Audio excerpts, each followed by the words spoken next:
ಮಾನ್ಯರೇ, ಜನ ವಿರೋಧಿ ರಾಜ್ಯ ಬಜೆಟ್ ವಿರುದ್ಧ ಮಾನ್ಯ ಜಿಲ್ಲಾಧಿಕಾರಿ ಕಚೇರಿ ಅದರ ಪ್ರತಿಭಟನೆ ನಡೆಸುತ್ತಿತ್ತು. ಹಣಕಾಸು ಖಾತೆಯನ್ನು ಹೊತ್ತ ಮುಖ್ಯಮಂತ್ರಿ ಸಿದ್ದರಾಮಯ್ಯನವರು ಮೊನ್ನೆ ಮಂಡಿಸಿರುವ ರಾಜ್ಯದ 2025-26ರ ಬಜೆಟ್ ಅಲ್ಪಸಂಖ್ಯಾತರ ಹೆಸರಿನಲ್ಲಿ ಮುಸ್ಲಿಂ ಸಮುದಾಯವನ್ನು ಓಲೈಸಲು ಒತ್ತು ನೀಡಿದೆ. ಇದನ್ನು ಬಿಜೆಪಿ ತೀವ್ರವಾಗಿ ಖಂಡಿಸುತ್ತಿದೆ. ಇದು ಜನತೆಯ ನಿರೀಕ್ಷೆಯನ್ನು ಹುಸಿ ಮಾಡಿದೆ. ನಿಖರ ಭರವಸೆ ನೀಡುವ ಯೋಜನೆ ಹಾಗೂ ಅದಕ್ಕೆ ಅನುದಾನ ಪ್ರಕಟಿಸದೆ ಆಕರ್ಷಕ ಕಾರ್ಯಕ್ರಮಗಳನ್ನು ಘೋಷಿಸಿ ಜನರ ಮೂಗಿಗೆ ತುಕ್ಕು ಸವರಲು ಹೊರಟಿದ್ದಾರೆ. ಶಿಕ್ಷಣದ ಕ್ಷೇತ್ರದ ಸಮಗ್ರ ಅಭಿವೃದ್ಧಿಗೆ ಯಾವುದೇ ಕೊಡುಗೆ ನೀಡಿಲ್ಲ. ಉದ್ಯೋಗ ಸೃಷ್ಟಿಗೆ ಅವಕಾಶ ಇರುವ ಕೈಗಾರಿಕೆಗಳ ಉತ್ತೇಜನವೇ ಇಲ್ಲ ಎಂದು ಬಿಜೆಪಿ ಆಕ್ಷೇಪಿಸುತ್ತಿದೆ. ವಿಶೇಷವಾಗಿ ಕೃಷಿ ವಲಯಕ್ಕೆ ಆದ್ಯತೆ ನೀಡುವ ನಿಟ್ಟಿನಲ್ಲಿ ರೈತರ ನಿರೀಕ್ಷೆಗಳನ್ನು ಸಂಪೂರ್ಣವಾಗಿ ಹುಸಿಗೊಳಿಸಿದೆ. ದಿನೇ ದಿನೇ ಗ್ರಾಮೀಣ ಪ್ರದೇಶಗಳಿಂದ ಗುಳೆ ಹೋಗುವ ಪರಿಸ್ಥಿತಿ ಉದ್ಭವಿಸಿರುವ ಹಿನ್ನೆಲೆಯಲ್ಲಿ ಅದನ್ನು ತಡೆಯುವ ಯಾವುದೇ ಕಾರ್ಯಕ್ರಮವನ್ನು ಪ್ರಕಟಿಸಿಲ್ಲ. ಹಾಗಾಗಿ ಇಂದು ಗ್ರಾಮೀಣ ಹಾಗೂ ರೈತ ವಿರೋಧಿ ಬಜೆಟ್ ಎಂದು ಗಮನ ಸೆಳೆಯುತ್ತಿರುತ್ತದೆ. ಸರ್ಕಾರಿ ಶಾಲೆಗಳ ಕಟ್ಟಡಗಳ ವಿಸ್ತರಣೆ ಹಾಗೂ ನವೀಕರಣಕ್ಕೆ ಬಜೆಟ್ನಲ್ಲಿ ಯಾವುದೇ ಹಣ ನೀಡದೆ ಕೇವಲ 5,000 ಪೂರ್ವ ಪ್ರಾಥಮಿಕ ತರಗತಿಗಳನ್ನು ಆರಂಭಿಸುವುದಾಗಿ ಘೋಷಿಸಿದ್ದಾರೆ. ಗುಣಮಟ್ಟದ ಶಿಕ್ಷಣ ಹಾಗೂ ಮೂಲ ಸೌಕರ್ಯದ ದೃಷ್ಟಿ ಹರಿಸದೆ ಕೈ ತೊಳೆದುಕೊಳ್ಳಲಾಗಿದೆ. 9 ವಿಶ್ವವಿದ್ಯಾಲಯಗಳನ್ನು ಮುಚ್ಚುವ ನಿರ್ಧಾರ ಖಂಡನಾರ್ಹ ಎಂದು ತಿಳಿಸುತ್ತಿದ್ದೇವೆ. ಸಾಂಸ್ಕೃತಿಕ ವಲಯ ಹಾಗೂ ಪ್ರವಾಸೋದ್ಯಮವನ್ನು ಬಹುವಾಗಿ ವಿಸ್ತರಿಸುವ ನಿರ್ದಿಷ್ಟವಾಗಿ ಯೋಜನೆಗಳನ್ನು ಬಜೆಟ್ನಲ್ಲಿ ಪ್ರಕಟಿಸದೆ ಈ ಕ್ಷೇತ್ರಗಳಿಗೆ ಬೆಳವಣಿಗೆ ಪ್ರೋತ್ಸಾಹ ನೀಡುವ ಪೊಳ್ಳು ಭರವಸೆ ನೀಡಲಾಗಿದೆ. ಪರಿಶಿಷ್ಟ ಹಿಂದುಳಿದ ಹಾಗೂ ಅತಿ ಹಿಂದುಳಿದ ಸಮುದಾಯದ ಜಪ ಮಾಡಿ ರಾಜಕೀಯವಾಗಿ ಬೆಳೆದು ಬಂದ ಸಿದ್ದರಾಮಯ್ಯನವರು ಈ ಸಮುದಾಯಗಳ ಏಳಿಗೆಗೆ ಯಾವುದೇ ಯೋಜನೆಗಳನ್ನು ಪ್ರಕಟಿಸಿಲ್ಲ. ವಿವಿಧ ಹಿಂದುಳಿದ ವರ್ಗಗಳ ನಿಗಮಗಳಿಗೆ ಈ ಹಿಂದಿನ ಬಜೆಟ್ನಲ್ಲಿ ಘೋಷಣೆಯಾದ ಪೂರ್ಣ ಪ್ರಮಾಣದ ಅನುದಾನವನ್ನೇ ಬಿಡುಗಡೆ ಮಾಡಿಲ್ಲ ಎಂದು ತಿಳಿಯಬಯಸುತ್ತೇವೆ. ಕಲಕುಸುಬ ಆಧಾರಿತ ಸಮುದಾಯಗಳ ಬದುಕು ರಕ್ಷಿಸಲು ಯಾವುದೇ ಕಾರ್ಯಕ್ರಮಗಳು ಕೊಡದೆ ಕೇವಲ ಅಧಿಕಾರಕ್ಕೆ ಬರಲು ಮಾತ್ರ ದಲಿತ ಹಿಂದುಳಿದವರ ಜಪ ಎಂಬುದನ್ನು ಮತ್ತೊಮ್ಮೆ ಸಾಬೀತುಪಡಿಸಿದ್ದಾರೆ. ಅಭಿವೃದ್ಧಿಯಲ್ಲಿ ಹಿಂದುಳಿದ ಸಮುದಾಯಗಳ ಕಷ್ಟದ ತಾಪವನ್ನು ಕಡಿಮೆ ಮಾಡುವ ಯಾವುದೇ ಯೋಜನೆ ಪ್ರಕಟಿಸದೆ ಒಬಿಸಿ ಸಮುದಾಯಗಳ ಹಿತಾಸಕ್ತಿಯನ್ನು ಪೂರ್ಣ ಕಡೆಗಣಿಸಲಾಗಿದೆ. ಶಿಕ್ಷಣ ತರಬೇತಿ ಪಡೆದು ಉದ್ಯೋಗಕ್ಕಾಗಿ ಕಾದು ಕುಳಿತಿರುವ ಶಿಕ್ಷಕ ಸಮುದಾಯವನ್ನು ಸಂಪೂರ್ಣ ನಿರಾಶೆಗೊಳಿಸುವ ಮೂಲಕ ಶಿಕ್ಷಣ ಕ್ಷೇತ್ರವನ್ನು ಗಟ್ಟಿಗೊಳಿಸುವಲ್ಲಿ ತನ್ನ ನಿರಾಸಕ್ತಿಯನ್ನು ಮುಖ್ಯಮಂತ್ರಿ ಬಜೆಟ್ ಮೂಲಕ ತೋರಿಸಿದ್ದಾರೆ. ಕೆಳ ಮಧ್ಯಮ ವರ್ಗಗಳ ಅಭಿವೃದ್ಧಿ ಕೇಂದ್ರೀಕರಿಸುವ ಯಾವ ಯೋಜನೆಯೂ ಇಲ್ಲ. ವಸತಿ ಸಮಸ್ಯೆ ನೀಗಿಸಲು ಈ ಬಜೆಟ್ನಲ್ಲಿ ಯಾವುದೇ ಯೋಜನೆ ಪ್ರಕಟಿಸದಿರುವುದು ಈ ಸರ್ಕಾರ ಕೇವಲ ಬಡವರ ವಿರೋಧಿ ಅಷ್ಟೇ ಅಲ್ಲ, ಮಧ್ಯಮ ಹಾಗೂ ಕೆಳವರ್ಗ ವಿರೋಧಿ ಎನ್ನುವುದು ಮುಖ್ಯಮಂತ್ರಿಗಳು ಬಜೆಟ್ನಲ್ಲಿ ತೋರಿಸಿದ್ದಾರೆ. ಬಜೆಟ್ನಲ್ಲಿ ಘೋಷಿಸಿರುವ ಯೋಜನೆಗಳು ಕೇವಲ ಕಾಗದದಲ್ಲಿ ಉಳಿಯುವ ಸಾಧ್ಯತೆ ಗೋಚರವಾಗುತ್ತಿವೆ. ಹೇಳುವುದು ಒಂದು, ಮಾಡುವುದು ಇನ್ನೊಂದು ಎಂಬಂತೆ ಈ ಬಜೆಟ್ ಆಗಬಾರದು.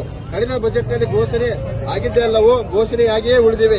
ಈ ಬಜೆಟ್ಗೂ ಅದೇ ಗತಿ ಆಗುವ ಸಾಧ್ಯತೆಯೇ ಹೆಚ್ಚು ಎನ್ನುವುದು ರಾಜ್ಯದ ದಯನೀಯ ಆರ್ಥಿಕ ಪರಿಸ್ಥಿತಿ ಹೇಳುತ್ತಿದೆ ಎಂದು ತಿಳಿಸುತ್ತಿದ್ದೇವೆ. ತನ್ನ ತೆರಿಗೆ ಪಾಲನ್ನು ಪಡೆಯುವಲ್ಲಿ ಎಡವಿ ಬಿದ್ದಿರುವ ಕಾಂಗ್ರೆಸ್ ಸರ್ಕಾರ ಹಾಗೂ ಮುಖ್ಯಮಂತ್ರಿಗಳು ಬಜೆಟ್ನಲ್ಲಿ ಕೇಂದ್ರ ಸರ್ಕಾರದ ಮೇಲೆ ಆರೋಪ ಹೊರಿಸುವ ಅಂಶಗಳನ್ನು ಸೇರಿಸಿಕೊಂಡು ರಾಜ್ಯದ ಆರ್ಥಿಕ ಸ್ಥಿತಿಯ ನಿರ್ವಹಣೆ ವೈಫಲ್ಯವನ್ನು ಮುಚ್ಚಿಕೊಳ್ಳಲು ಹೊರಟಿದ್ದಾರೆ. ಕೃಷಿಕರು, ಕಾರ್ಮಿಕರು, ಆಶಾ ಹಾಗೂ ಅಂಗನವಾಡಿ ಕಾರ್ಯಕರ್ತೆಯರು, ಎನ್ಎಚ್ಎಚ್ ನೌಕರರು ಸೇರಿದಂತೆ ಶ್ರಮಿಕ ವರ್ಗಗಳನ್ನು ಕಡೆಗಣಿಸಿದ್ದಾರೆ. ಅಧಿಕಾರಕ್ಕೆ ಬರುವ ಮುನ್ನ ತನ್ನ ಪ್ರಣಾಳಿಕೆಯಲ್ಲಿ ಘೋಷಿಸಿದ ಯಾವುದೇ ಅಂಶಗಳನ್ನು ಬಜೆಟ್ನಲ್ಲಿ ಕಾರ್ಯಗತಗೊಳಿಸಲು ಯಾವುದೇ ಹೊಸ ಭರವಸೆ ಹೆಜ್ಜೆ ಹಿಡದೆ ಕೊಟ್ಟ ಮತ್ತು ತಪ್ಪಿದ ಜನ ವಿರೋಧಿ ಬಜೆಟ್ ಅನ್ನು ಮಾನ್ಯ ಮುಖ್ಯಮಂತ್ರಿಗಳು ತಿಳಿಸಲು ಬಯಸುತ್ತೇವೆ. ತಾವು ಘೋಷಿಸಿರುವ ಹೊಸ ಕಾರ್ಯಕ್ರಮಗಳಿಗೆ ಹಾಗೂ ಹದಗೆಟ್ಟಿರುವ ಆರ್ಥಿಕ ಪರಿಸ್ಥಿತಿಯನ್ನು ನಿರ್ವಹಿಸುವ ನಿಟ್ಟಿನಲ್ಲಿ ಜನರಿಗೆ ಹೊರೆಯಾಗದ ರೀತಿಯಲ್ಲಿ ಸಂಪನ್ಮೂಲ ಕ್ರೋಢೀಕರಣದ ಮೂಲಗಳನ್ನು ಸ್ಪಷ್ಟವಾಗಿ ಎಲ್ಲಿಯೂ ವಿವರಿಸಿಲ್ಲ. ಆ ಮೂಲಕ ಇದೊಂದು ತೋರಿಕೆ ಹಾಗೂ ಜನರ ಕಿವಿಗೆ ಹೂವು ಮಂಡಿಸುವ ಬಜೆಟ್ ಆಗಿದೆ ಎಂಬುದು ಸ್ಪಷ್ಟವಾಗಿ ಗೋಚರಿಸುತ್ತದೆ ಎಂದು ತಿಳಿಸುತ್ತಿದ್ದೇವೆ. ಅಭಿವೃದ್ಧಿಗೆ ಹೆಚ್ಚು ಆದ್ಯತೆ ನೀಡುವ ಅಂಶಗಳನ್ನು ಮತ್ತು ರೈತಪರ ನಿಲುವು ಯೋಜನೆಗಳನ್ನು ಒಳಗೊಳ್ಳಬೇಕೆಂದು ಆಶಿಸುತ್ತೇವೆ.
Thanks for watching. Read, discuss, and debate with editor Dr. Yan Prashant Rao. Wanted reporters in print, digital, and visual media for Bharat Vaibhav Daily Newspaper, BV News 5 Channel, and BV Fast Web News from all the talukas of Karnataka, Goa, and Maharashtra. If interested, send your resume to 9019229369.